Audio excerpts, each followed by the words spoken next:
I'm really excited today because we have our friends and partners with Transamerica to talk about common plan pitfalls and how to avoid them. So it's my pleasure to first introduce Tom Briggs, who is the Divisional Sales Manager at Transamerica, who will be running our presentation for us. So take it away, Tom. Well, thank you everyone for jumping on here this morning. This shouldn't take too long as far as, I think there's only about 332 slides. Just kidding, there's only about 30. So I'll go through these fairly quickly. And at the end, in the sake of your time, we'll open it up for questions at the end, but I appreciate everyone jumping on. So with that today, we're gonna focus on this presentation we put together for you called Retirement Plan Pitfalls. You know, with retirement plans today, there's a lot of moving parts, as we all know, with regard to 401k plans, profit sharing plans. And if you're not careful as either a plan sponsor, an advisor, or a participant, things can go sideways quickly. So with that, we'll go through some of those main points today. So the first slide I always like to show is why we all know on this call is why retirement plans are so important. Obviously, from a recruiting and retaining employees. I can tell you as a divisional here at Transamerica, I'm constantly hiring new employees, and some of the first questions I get, can you tell me a little bit about a retirement plan? You know, I'm very fortunate to work for an organization that is, as a record keeper, we provide a very great 401k plan in addition to a defined benefit or pension plan, along with a non-qualified plan. So understanding all of those different benefits were very important for me when I made the decision to join here 17 years ago, which I still can't believe I've been here for 17 years. But you'll see here that 74% of employees looking at jobs value the retirement plan is a reason they make that decision to join a company. So I think how you design a retirement plan is such an important aspect of how you recruit and then retain those employees ongoing. You can see here that 84% said the next time they look for a job, all things other being equal, the retirement benefits will be a major factor. I recently hired an individual, new VP for my territory up in the Northwest, and he was looking at 3 alternatives. You know, one thing he found most appealing was ours actually had the greatest retirement benefit. You know, he's not like some that you can obviously marry into money. He did not. He said, this is the one way I will retire. And, you know, as far as Social Security, it will be there to some degree, but the retirement plan will be his primary source of income. So that decision to join Transamerica was really based upon the retirement plan that we'd offer. So I can tell you other employers use that same thing when it comes to recruiting and retaining. Now, to kind of shift gears, the other thing that plan sponsors many times don't think about is they worry about being audited. Now, being audited by an outside CPA firm versus being audited, or what they call investigated, is a different term that the Department of Labor uses, is something that you should be concerned about. That's why we're going to bring up some of those points so you can address that as an advisor with your plan sponsor. So again, an IRS audit or Department of Labor audit, they generally call an investigation. So in many times, I think there was over $2.5 billion in fines handed down just last year alone from the DOL. Things like, most people forget that it's over $2,000 per day for a late 5500. That can add up very quickly if you're not filing your 5500 on time. And part of that, again, you can see here that the IRS Employee Plan Division conducted almost 4,300 examinations, or as they sometimes call investigations, as of the year ending September 30th, 2021. So again, some important stats just to make you aware of these situations. So why running a plan is so important? Well, obviously the failure to administer a plan can cause problems for the plan sponsor. There's penalties, there's fines. Your plan can be actually disqualified, which can then prevent you from having a plan generally for at least another year. And then obviously we all know social media. Anytime anything goes wrong, I jokingly call, there's a website called 401k Wire. Sometimes people call them the TMZ of the 401k space. You know, if something goes wrong with a large plan, it's generally found on one of the various 401k publications today. And we all know that's not a place you want to find yourself when it comes to public relations. Now, obviously a big way to present audit or plan failures, or pitfalls as we call them, is to outsource a lot of the fiduciary work. Now, many of you on this call are very familiar with the 4 boxes you see here, but as a retirement plan sponsor, the four ways I would say are the best way to reduce that fiduciary liability and prevent a pitfall from occurring is to, one, work with a very good third-party administrator. It could be a very large national TPA, a firm like a Future Plan or a Nova would be two examples of large TPAs you can work with. You could also work with a local TPA. If you are looking to engage with another local TPA, you're not having the satisfaction with the TPAs you're working with, please let Transamerica know, and we can certainly put you in touch with a TPA in your marketplace. But could be either local or national TPA. The record keeper, the Transamericas, obviously other companies, Empower, Principal, Fidelity, we can name all the list of large record keepers. A lot of the record keepers can be the custodian, the trading platform, as well as the record keeper. In addition, in some cases, can also serve as the TPA. They also provide a laundry list, whether it be Transamerica or some of the others I just mentioned, a laundry list of things they can do to help outsource that fiduciary liability. From an investment standpoint, the two bottom boxes, obviously you're all probably familiar with this, is either being a 321 or a 338 fiduciary. Now with 338, you're giving full discretion, authority to that individual or that entity. Firms like Leaf House, Wilshire, Mesero are some of the larger names out there you might hear used more consistently in the marketplace. Those type of firms can also serve as both a 321, where the advisor and client relationship manager and or plan sponsor have some oversight with respect to those fund lineups, or outsourcing full control to a discretionary manager, such as a 338, like those names I provided. So today's agenda, we're going to go through three of these pitfalls, which are plan pitfalls, payroll pitfalls, and then finally participant pitfalls. I think today one thing that's interesting about plan pitfalls is so many times you hear about what we call the 3Fs: funds, fiduciaries, and fees. There is so much more to a retirement plan than funds, fiduciaries, and fees.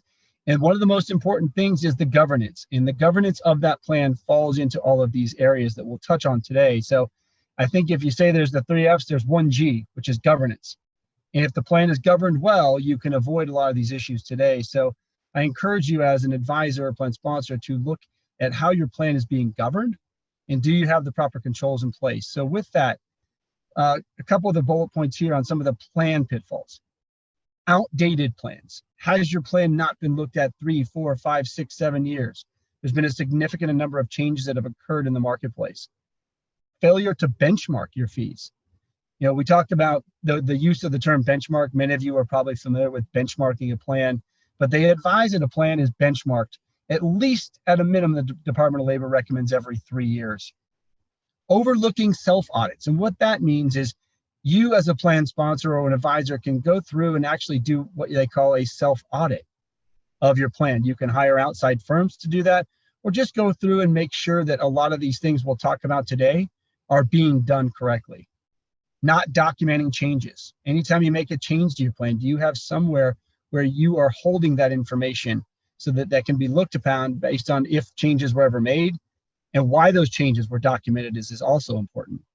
Last but not least here, you see a little bullet point, ignoring MEPs or multiple employer plans, an area that Transamerica happens to be the leader in, but ignoring multiple employer plans could be something to be aware of as far as a plan pitfall. Now, keeping the plan up to date, you got to keep your plan document up to date. We actually just went through, many of you may know, about every 5 to 6 years, your plan document has to be restated. The most recent restatement actually ended July 31st of 2022. So literally just a week ago, we just went through the last restatement. In 5 years again from now, plans will need to be restated again.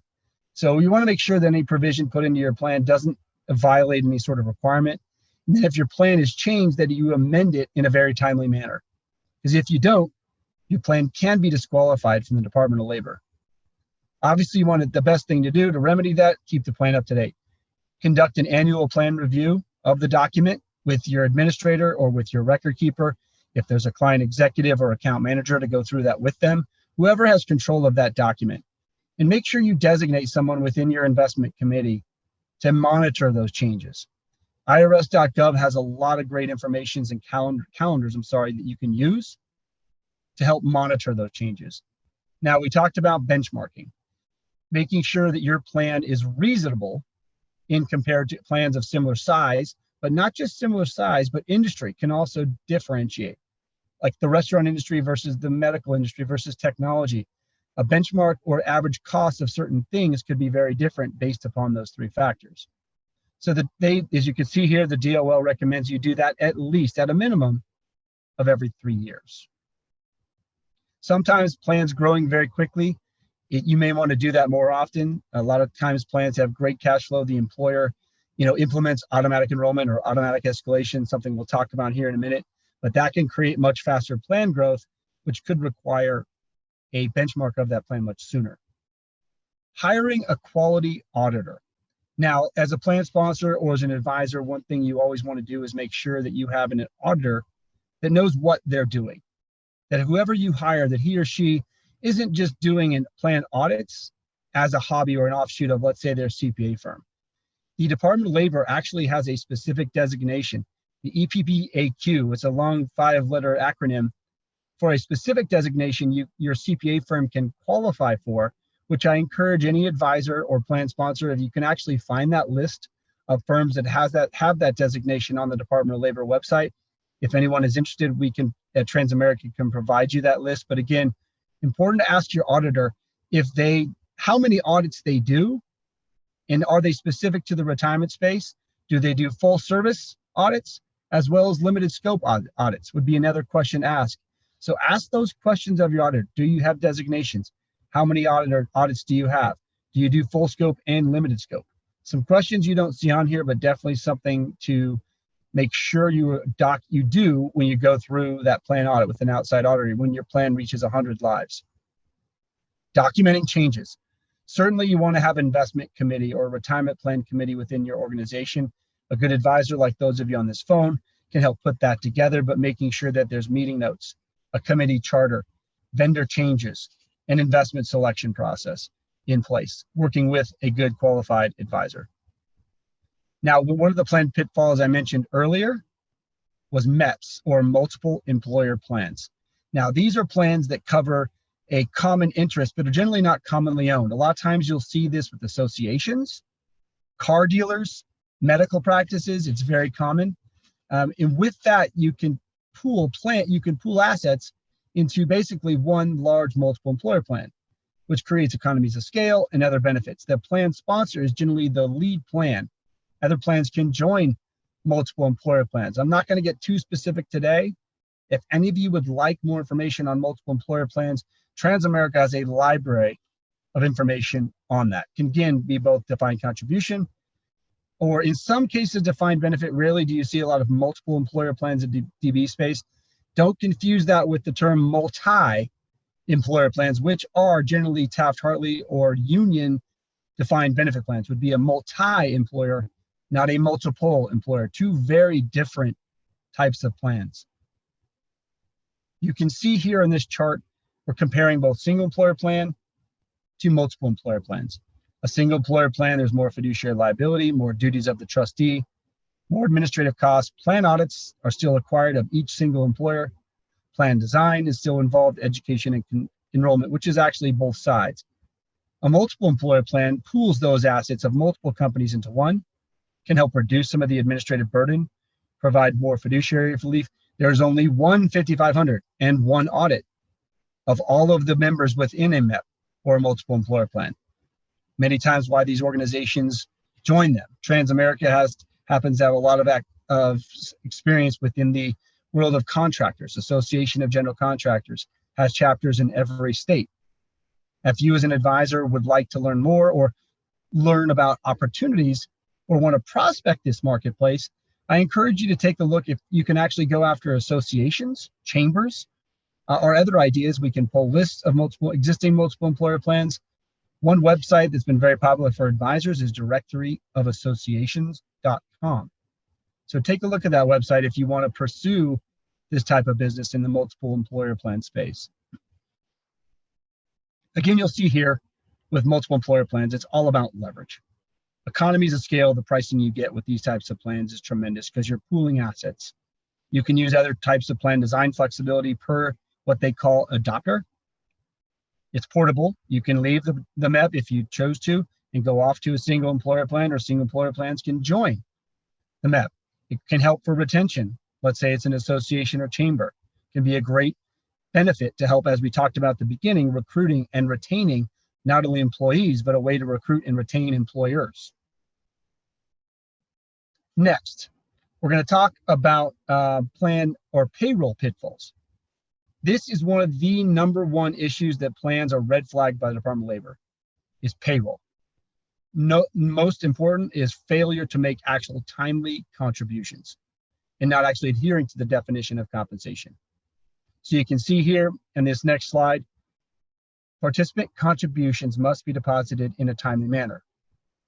You can see 15th business day of the month, following payday, or as soon as reasonably possible.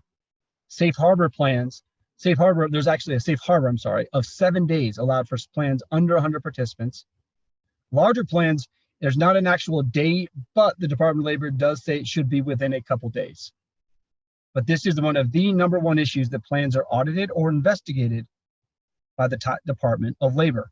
So you want to make sure that they're timely, because that could involve potential correction, a voluntary correction, where you can actually submit to the Department of Labor to correct the issue that occurred voluntarily, which can significantly reduce the fines that you may achieve. There could be larger fines. The plan could be disqualified. The remedy, however, is examine the payroll process.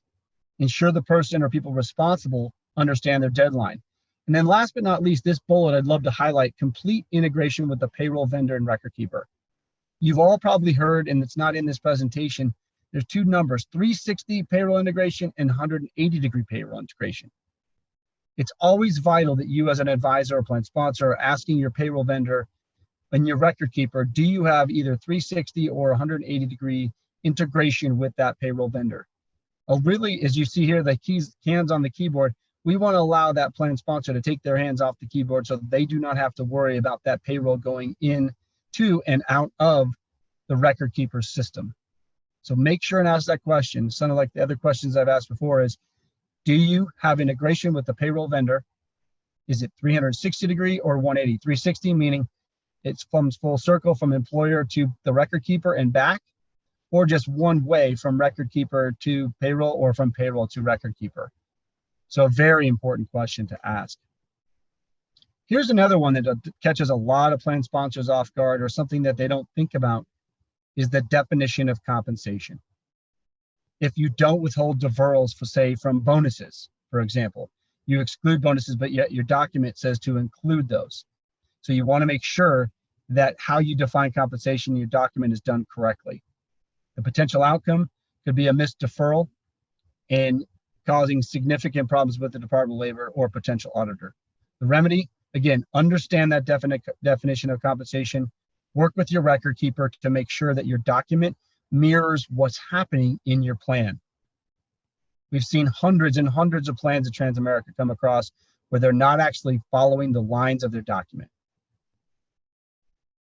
Last category we're going to touch on is participant pitfalls with the actual participant themselves, overlooking eligibility, failure to auto-enroll, not properly administering auto-escalation, and then finally mishandling distributions. So plan sponsors must follow their eligibility rules in the document itself. Now, this is an important note some people forget. The eligibility date, the date that an employee can actually meet the eligibility requirements to join the plan.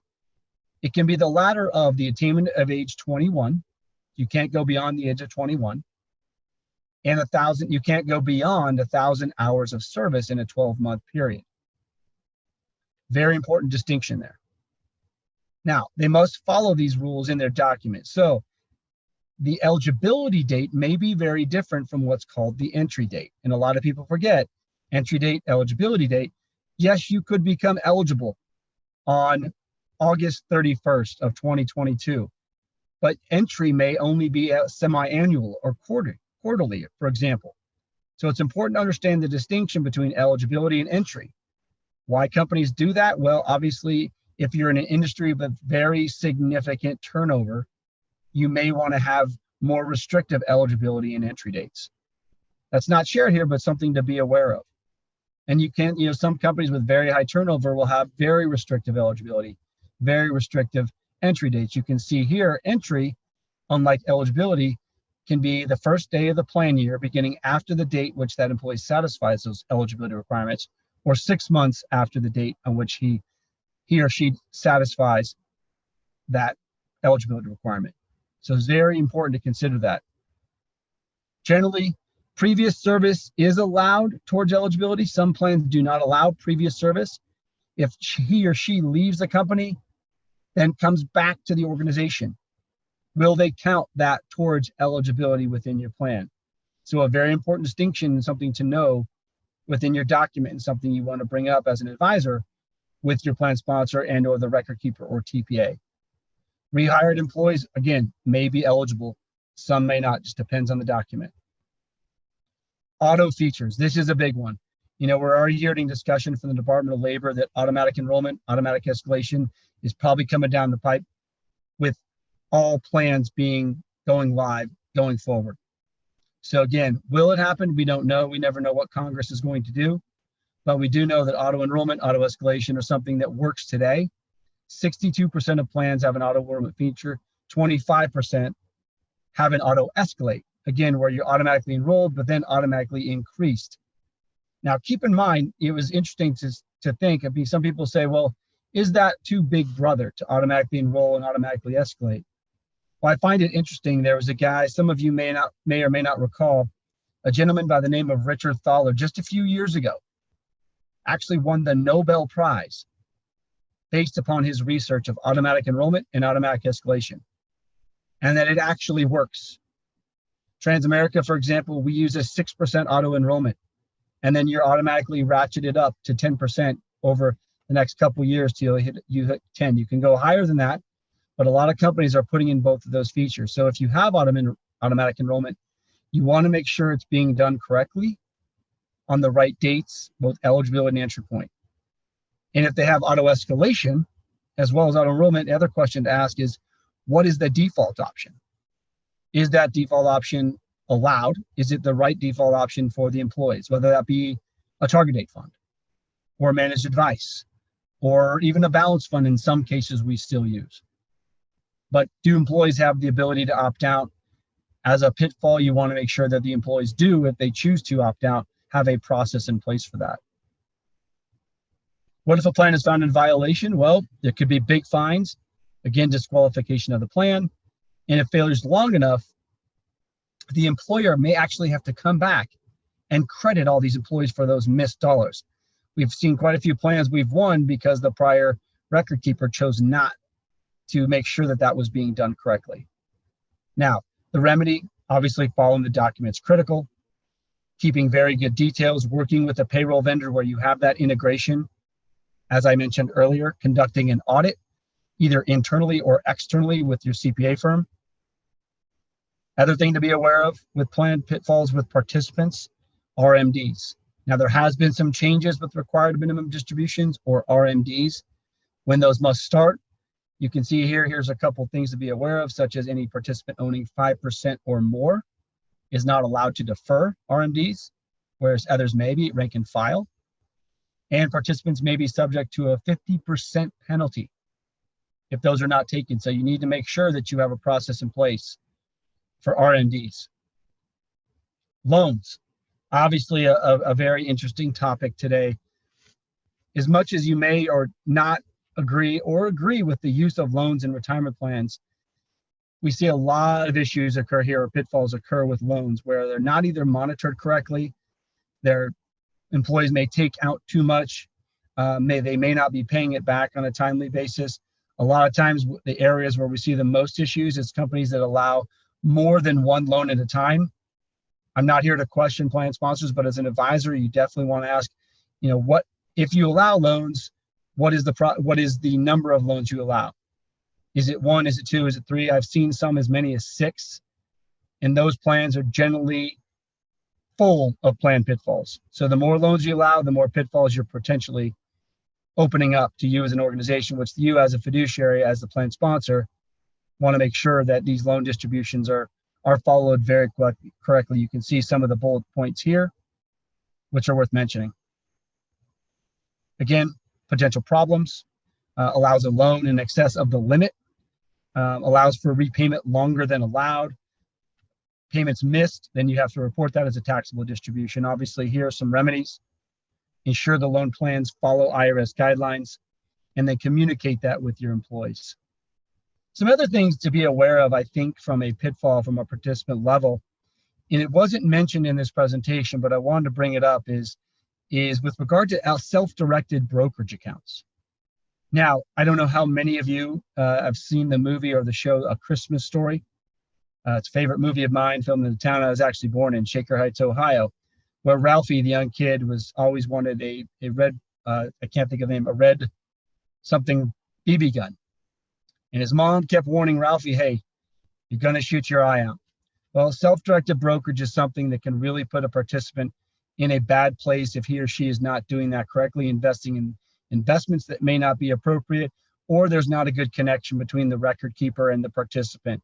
So again, self-directed brokerage accounts, I always say, hey, you're going to shoot your eye out. Be very cognizant of self-directed brokerage when it comes to another pitfall that you should be aware of as both an advisor and a plan sponsor. A lot of times we see the medical industry is very well known for using SDBA or self-directed brokerage accounts, but make sure that there's a very systematic integrated process if that is to be allowed. Transamerica, for example, uses a small company called Charles Schwab for our brokerage window. But again, there's other options available out there with different record keepers, but it's important to know that that is another pitfall that can cause issues. One of the things we went back to, I'll go back on the match, we also didn't discuss is, with matches, we've seen a lot of companies recently change those matches to what's called a stretch match. A lot of organizations used to use a match of, say, 100% of the first 3%.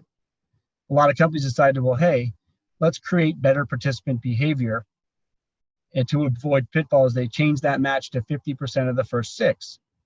Still costs the organization the same amount, but it drives better saving behaviors by just changing the way that match is documented in the document and thus on any participant-facing material. So again, it threw a lot at you there in a pretty quick amount of time. You can see here running a plan properly can involve several parties, the advisor, the plan sponsor, the TPA, the record keeper. Make sure that all of these components are talking to each other. A consistent review, a good advisor is important to have a good process around governance. As I mentioned before at the beginning, funds, fiduciary, and fees, yes, are important. But the governance of the plan is what can really cost you at the end of the day. So with that, I want to go back to Leah and address any questions or with time we have remaining. We did have a question come in. It's regarding that Nobel Prize winner. Do you know the name? His name was Richard, and it's Thaler, Thaler, Richard Thaler. And he partnered up with another gentleman by the name of Shlomo, a UCLA professor, in that study. It's a great success story for our industry. The fact that auto enrollment, auto escalation, the study on those two things received a Nobel Prize, because we know as employees, if you have someone encourage you, sometimes that you need more than a little encouragement, may need it done for you. And the studies have shown that it works. Most companies that automatically enroll and automatically escalate have about a 95% keep rate for those that are automatically signed up. And hopefully that answers the question. Yes, it does. Thank you. Okay, so it looks like there's no other questions as of now, but to those that are on the call, if you do have questions that come up maybe later after the webinar, feel free to reach out to your Transamerica team, or feel free to reach out to us on the support team at support@rpag.com. Always happy to put you in touch with the Transamerica team if you don't already know them. So thank you so much, Tom, for presenting today. We really appreciate it. Definitely some good topics to, always remember and keep in mind. So thank you so much. And then everyone else, I hope you have a great rest of your day. Thanks for having us, Leah. Have a good day. Thank you.